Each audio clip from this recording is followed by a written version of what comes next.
अस्सलामुअलैकुम, मैं हूं Sama Ijaz once again in front of you and आज बात करेंगे हम ओडीआई रैंकिंग जारी हो चुकी है। मेंस की ओडीआई रैंकिंग जारी हो चुकी है और उसमें बाबर आजम के रैंकिंग पॉइंट्स नहीं बढ़े और जो इंडिया के प्लेयर्स हैं उनके मिसाल के तौर पर जो ईशान किशन है और शुभमन गिल उनके पॉइंट्स बढ़े हैं। तो इस तरह की बातें वायरल होती हैं, यूट्यूब पर भी होती हैं, ट्विटर पर भी ट्रेंडिंग बन जाती हैं कि ICC is equal to BCCI, मतलब ये कि आईसीसी बीसीसीआई का रोल किरदार अदा कर रहा है या आईसीसी इंडिया के अंडर है।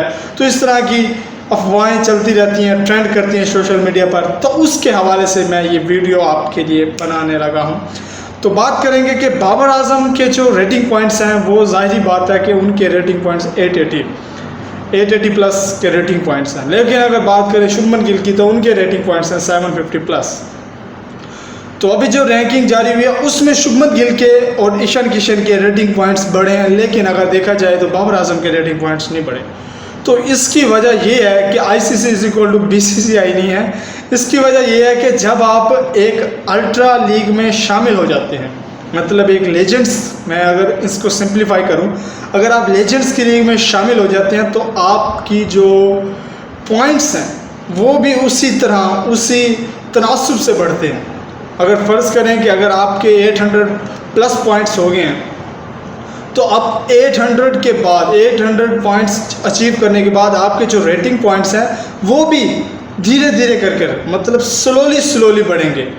फ़र्ज़ किया अगर आप एक मैच खेलते हैं, उसमें आपने सेंचुरी बना दी, तो पहले आपके पॉइंट्स बढ़ रहे थे 10-12 पॉइंट्स बढ़ रहे थे, इकट्ठे 10-12 बढ़। लेकिन अब इस तरह नहीं होगा, अब आपके पॉइंट्स बढ़ेंगे, या तो पॉइंट्स में बढ़ेंगे मतलब 0 पॉइंट इस तरह बढ़ेंगे, या बढ़ेंगे 1, 2, 1.5, 2 इस तरह बढ़ेंगे। क्योंकि जब आप एक अपर लीग पर चले जाते हैं तो आपके रेटिंग पॉइंट्स भी उसी लेवल से बढ़ते हैं।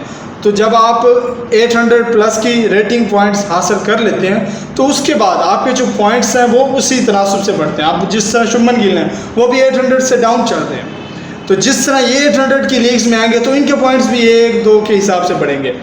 तो अभी इनके जो रेटिंग पॉइंट्स हैं वो अभी 800 से डाउन है, तो इसी वजह से उनके रेटिंग पॉइंट्स भी उसी तनासुब से बढ़ रहे होते हैं।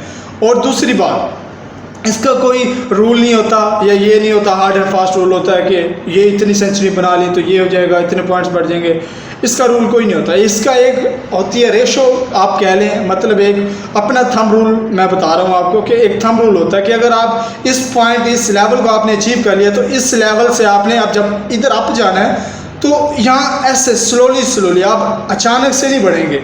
तो इसी वजह से बाबर आजम ने अब 850 प्लस पॉइंट्स हासिल कर लिए हैं, तो अब 800 के बाद उनके पॉइंट्स स्लोली बढ़ेंगे। और अपोजिशन को भी देखा जाता है, अगर आप बात करें Babar Azam number 1 ODI batter है और बाबर आजम की टीम भी नंबर 1 ओडीआई रैंकिंग की टीम है। और इसी तरह अगर आप छोटी टीम्स को, आयरलैंड को, हांगकॉन्ग को, यूएई को या नेपाल को, अगर इनके खिलाफ बड़े स्कोर बनाते हैं तो वो रेटिंग पॉइंट्स आपके उस पर इतना नज़रअंदाज नहीं होंगे जो आप बड़ी टीम्स के खिलाफ, मिसाल के तौर पर अगर ओडीआई रैंकिंग में देखा जाए दूसरे नंबर पर ऑस्ट्रेलिया, फिर इंडिया, अगर आप इन टीम्स के खिलाफ सेंचुरीज बनाएंगे तो आपके रेटिंग पॉइंट्स मज़ीद बढ़ेंगे। अगर आप इस लेवल की टीम से के खिलाफ स्कोर बनाएगी तो इस लेवल की टीम के रेटिंग पॉइंट्स थोड़े बढ़ेंगे। अगर इस लेवल की टीम को हराएगी, अगर इस लेवल की टीम को हराएगी तो इस टीम के रेटिंग पॉइंट्स बहुत ज़्यादा बढ़ेंगे। लेकिन अगर ये टीम इस लेवल की टीम को हराती है तो इसके रेटिंग पॉइंट्स बहुत ही कम बढ़ेंगे। तो ये है आईसीसी का रेटिंग पॉइंट्स। ये इसका हरगिज़ मतलब नहीं है कि ICC is equal to BCCI है।